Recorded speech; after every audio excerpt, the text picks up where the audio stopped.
Right now, thousands of gun rights activists, white nationalists, militia groups, all swarming the Virginia state capitol in Richmond.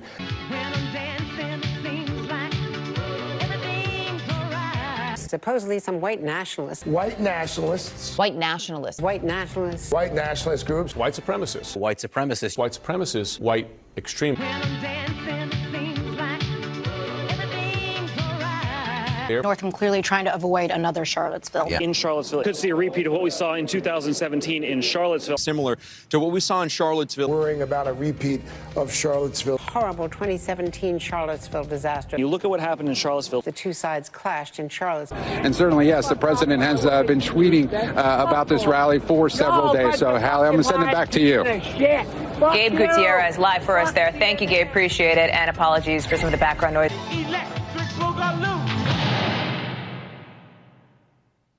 Hello, everyone. Welcome to NeoUnrealist. You didn't think I was going to let this one go by and not talk about it, did you?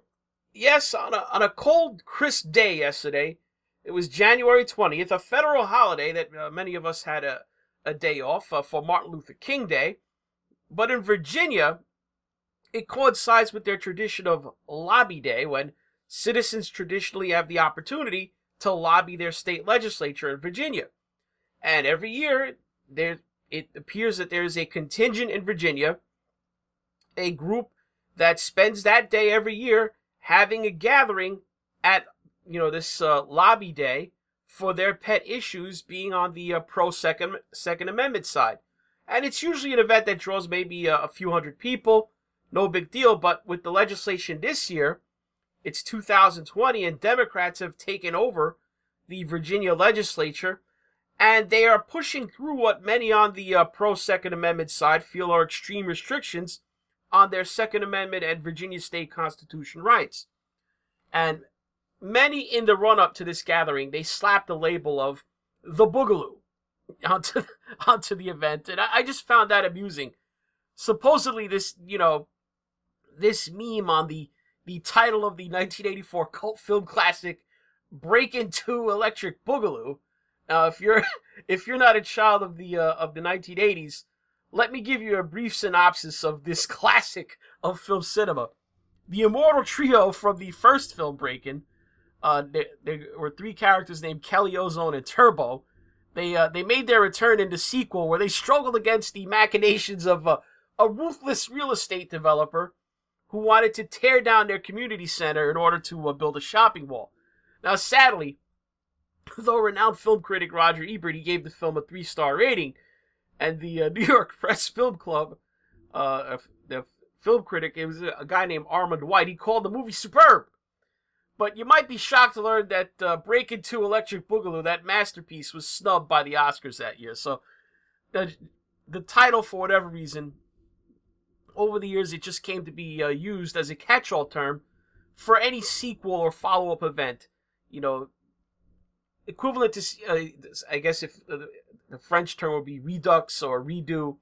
So as it happens, some on the right, they took to calling the things like a potential U.S. Civil War scenario, Civil War II Electric Boogaloo, or just the Boogaloo.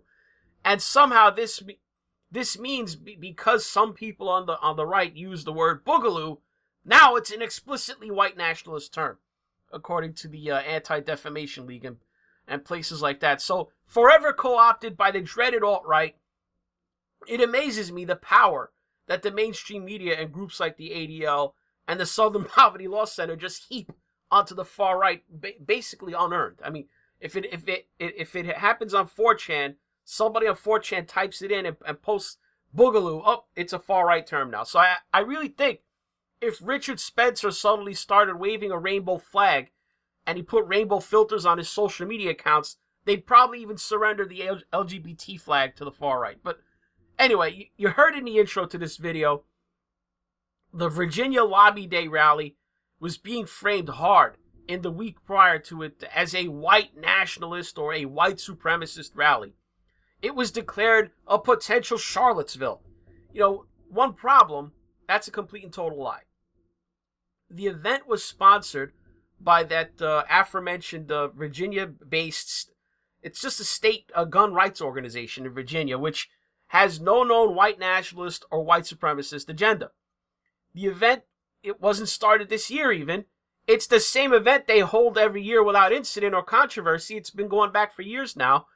Just so happened because of the recent proposed changes in the law, now a lot of people are interested.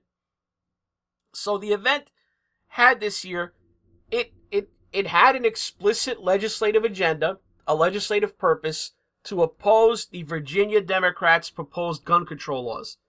So might there be white nationalists who attended? Does that issue appeal to them? Maybe, probably, almost certainly.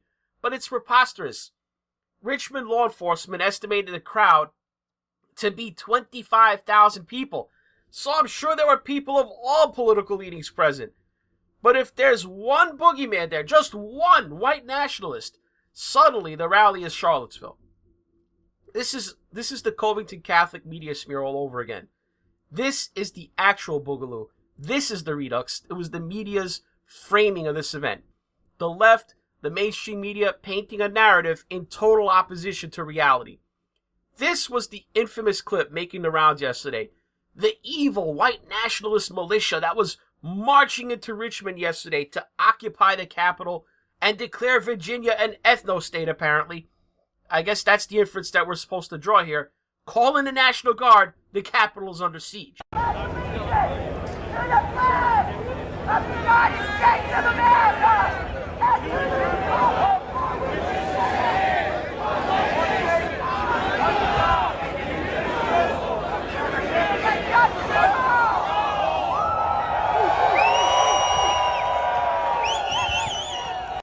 Yeah, perhaps not. I don't know about you, but typically people who are rising up to overthrow the state don't tend to say the Pledge of Allegiance and comply with law enforcement directives in an orderly manner. I don't know, just me. So this all started really with the Virginia governor, Ralph Blackface Northam, the only guy that I know of for sure in Richmond yesterday who'd ever donned racist regalia. So yeah, that guy, this Blackface Northam, declared a state of emergency for the gathering, and it was deemed in his infinite wisdom that no firearms would be permitted within the area designated for the event. They planned to basically cage up the rally in a square where many came to call this area the kill box, as there was only one way to enter or leave the place, and you had to get in a line, and most of the people had the common sense to fill up the streets outside the cordon barricaded kill box area so they wouldn't have to give up their firearms. And their numbers, remember, law enforcement says we're talking about in excess of 20,000 people. They made it a far more effective visual, especially from some of the overhead shots, as they spilled out over multiple city blocks. So the media, they went along with Northam's narrative all week, spreading fake news, misinformation, and propaganda about how this was some kind of white nationalist event. Except, a funny thing happened. I'm watching the various feeds of the event, and people are posting images and video. They're at the event. I don't know if you followed the stream of a woman that was there named Laurel. She had some good stuff. I was seeing just a lot of people who, at least visually, they didn't appear to me to be likely to be white nationalists, or people who would have even felt comfortable being anywhere near a white nationalist rally. Supposedly some white nationalists. White nationalists. White nationalists. White nationalists. White nationalist groups. White supremacists. White supremacists. White supremacists. White extremists. Okay. Yes. I've never been to a Klan rally, but I'm pretty sure they don't tend to get a big turnout from the Black Panthers at their events. I don't think I've ever heard of any cross burnings where members of Black Guns Matter are there with their AR-15s looking on.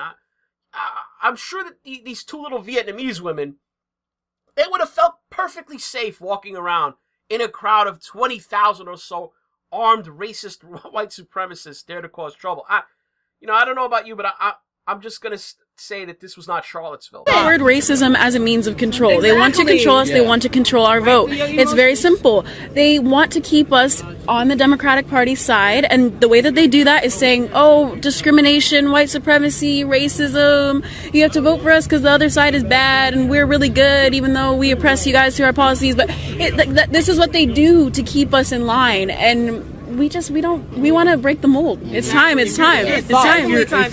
you a citizen of Virginia? Yes, I am. So what do you think about the laws that Governor Northam is trying to instate on the citizens here, red flag gun laws, trying to take away assault-style weapons? What do you think about everything that he's trying to institute? Yeah, I was just talking about my friends earlier about this. I think it just starts small, and if we allow this to keep happening, it will progress to the point where we won't have our Second Amendment rights, and we'll be infringed when it comes to the government. So, yeah. 60 years is too long. I don't really want to say it's a choice, but Kanye said it best. How can it be 60 years and you see a pattern? How do you continue the pattern? You have to break the mindset. That's all I can say. Break the mindset, change everything. Start schooling your kids, because a lot of these colleges and schools are indoctrinated. I'm just saying, the left, they control it. They control the media, they control the schools, they control everything. So it's time for everyone else to take it back. Go back into depend on your communities, depend on your peers, the people around you. Less government, the better. If you have. Are you a white supremacist? Yeah. Am I a white? I was told there'd be this white ain't supremacists. Me, I got dreads. Oh wow, you really are blackface. United we stand. That's brother. Right, brother. Yes, sir. Yeah. United we stand. But they mad because there wasn't no civil unrest. Now they gonna be mad because there wasn't no fighting. Now they gonna be mad because didn't nobody get locked up. They gonna be mad because all the officers is at peace. They gonna be mad because ain't nobody out here fighting. They mad, but guess what? United we stand. That's what this was about. That's right, brother. I'm from St. Louis, and I ain't even had to bring no weapon. Don't need no weapon. None of us need no weapon, but we got them. We got it. We got them. We got each other back. Why? Because united we stand. That's what it's about. That's right. United we stand. Right, bro. That's right. White, black, Hispanic, Latino, Mexican, whatever. United we stand. They not finna make this no communist state. They not finna make us no felons. They not finna turn our law enforcement officers against us just because y'all on some nonsense. United we stand. You see, the point is not to say that everybody who was there is part of some fictional rainbow coalition, and that after the march, everyone of every color and creed gathered together for a group hug and sang Kumbaya together. And I'm sure some of you watching this video cringe at the man's message of inclusiveness and his commentary on the unity and diversity of the rally. But the bottom line for me is, whatever it was, it clearly was not what Ralph Northam and the media and the Democrats were saying it was. So in fact, I saw exactly one instance of someone who was at the march, who was made to feel uncomfortable and unwelcome and told to get away. That guy was a white male who was accused of trying to instigate and stir up potential violence. Watch this. Say that again? You want to start the revolution today? Heck yeah. You want to hop those fences and kill that guy? Oh, yeah. He's stirring stuff up. What did you say? Why would you say something? You're making a speech about people rising up. That's something dumb like that. So are you conservative? I'm libertarian. You're libertarian? Okay. So if we I'm a libertarian, and that is not how we are. Tell me what you think about what this guy's doing. I think what that guy just said was absurd. We don't believe in going and killing people. This is a peaceful rally. We're here to stand with the people. I agree, sir. I'm here peacefully. You said something so extreme. No, sir. And that's exactly what the left wants. I'm trying to call him out on what he was trying to stir up. No, I'm not trying to stir up anything. You did. I wasn't trying to stir up anything. Well, what the fuck? What the fuck was that shit about going to killing people? What the fuck was that? Look, I'm asking you a question. Punk, we know where you're about. You're an infiltrator. Get the fuck out. I don't know who this guy was. I don't know if he really was a plant, an infiltrator, an agent provocateur intending to cause the kind of incident that would have been in conflict with the goals and agenda of the gun rights advocates at the rally. Or maybe he was just misunderstood or misheard by the people around him. Whatever it was, the bottom line is, when somebody who was believed to be calling for the race war or whatever he wanted to kick off a throng of people shut that shit down, and notice nobody attacked him. The dude subtly, he had a lot of space around him. You know why? Because nobody wanted to associate with him. And let's be honest. Let's say you really were a member of a white nationalist militia. And think about it, your biggest fear is that your group is infiltrated by some loose-lipped snitch, or worse, undercover law enforcement trying to entrap you. If you were a white nationalist with half a brain, you wouldn't stand anywhere near some guy shooting his mouth off in public about doing something in front of a bunch of cameras and with cops and the FBI and ATF everywhere. You know, that's the point I have to make about the media. I'm not saying everyone in the far right is a member of Mensa, but come on. You know, almost every time one of them gets arrested, it's because there was an infiltrator or undercover law enforcement inside the group. You start talking that kind of stuff, those guys are not going to associate with you because they'd consider you too stupid and a liability. But let's get back to the main point I was making. Once it became clear that no violence was in the offing, the spectacle of white nationalists engaging in violent armed struggle against the state, you know, the left and their media allies, they switched to a different argument. The prevailing narrative turned into, well, you know, thousands of white males with guns, you know, they're walking around Richmond, and the police didn't do anything. Now, even the leader of the Democrat Party herself, no, I'm not talking about Nancy Pelosi, I mean the real leader of the Democrat Party, Alexandria Ocasio-Cortez, she complained, When we go out and march for the dignity and the recognition of the lives of people like Freddie Gray and Eric Garner, the whole place is surrounded by police in riot gear without a gun in sight. And here are all of these people flying Confederate flags with semi-automatic weapons, and there's almost no police officers at that protest. So who or what are our institutions protecting from who? Right. And that image conveys it all. Where is law enforcement? White people have guns and flags. Where are the police? Surely if black people were walking around Richmond, Virginia armed with rifles, that just wouldn't be allowed to happen. Except, hello? Black people were marching around Richmond, Virginia armed with rifles. As far as I know, out of the whole day, only one person was arrested. One woman was arrested for being in violation of a local ordinance about wearing a mask in public demonstrations. Now, this was the other one I was laughing about. This was big on Twitter. Oh my God, some of them are wearing masks. This was hysterically funny because I guess the blue checkmark Twitterati, you know, in their obsession with global warming, they may have forgotten that it's the middle of January. This is this little thing we call winter. And at the time of the rally, it was 27 degrees outside. Now, it might shock some people to learn that, you know, sometimes people, when it's literally below freezing, and they plan to spend several hours outside in the freezing cold, some people are going to wear scarves, thermal wear, or have their faces covered. Have a ski mask, maybe even. It's been known to happen. Note, not everyone felt the need to cover their faces, but almost everyone had hats, earmuffs, hats with ear flaps. It was cold. Newsflash, water freezes at 32 degrees Fahrenheit. 27 degrees is 5 degrees below the freezing point. When it's 27 degrees outside and you go, it's freezing out here, you are 100% factually and technically accurate. So it was that people, you know, sometimes people who join militias, they tend to be the kind that prepare for things like inclement weather.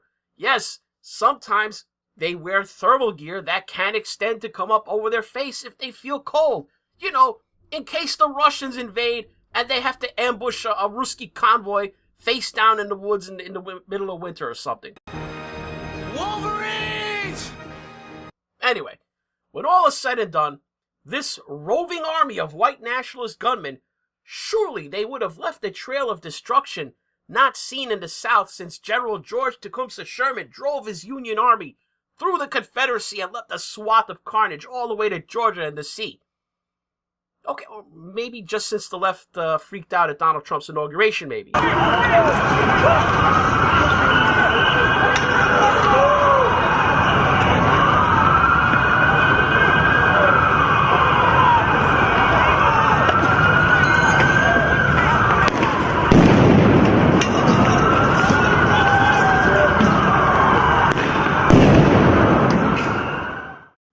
Yeah, you know, somehow I don't remember the media besieging us with constant and repeated warnings like a drumbeat on every channel, warnings about Antifa and violent far-left extremists for days and weeks before that event.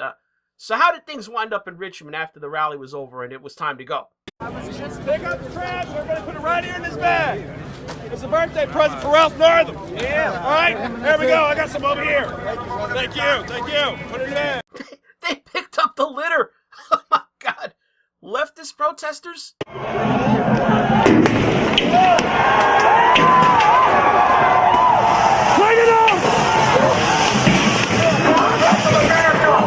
Pro-Second Amendment protesters. Pick up the trash. We're going to put it right here in this bag. It's a birthday present for Ralph Northam. Yeah. All right, there we go. I got some over here. Thank you. Thank you. Put it in there. Now maybe you understand the frustration of this guy and why he was the hero that we needed yesterday on MSNBC. There are a lot of President Trump supporters here. They see this as an affront on the Second Amendment. And certainly, yes, the president has been tweeting about this rally for several days. So, Hallie, I'm going to send it back to you. Gabe Gutierrez live for us there. Thank you, Gabe. Appreciate it. And apologies for some of the background noise. That's all for this New Unrealist. If you want to help the channel, do me a favor. Hit like for this video. Leave a comment below. Mash down on the subscribe button if you're not already subbed to the channel. And click on the notification bell beside it. You put it on the all setting to keep up with newer content. If you want to contribute directly to the channel, you want to toss your hard-earned dollars, your tips into the jar, you know, follow the links below to Patreon, Subscribe Star, or PayPal. If you're watching this on BitChute, you can just click on the green tip pledge button on the video player. And thanks for watching. Several days. So, Hallie, I'm going to send it back to you. Gabe Gutierrez live for us there. Thank you.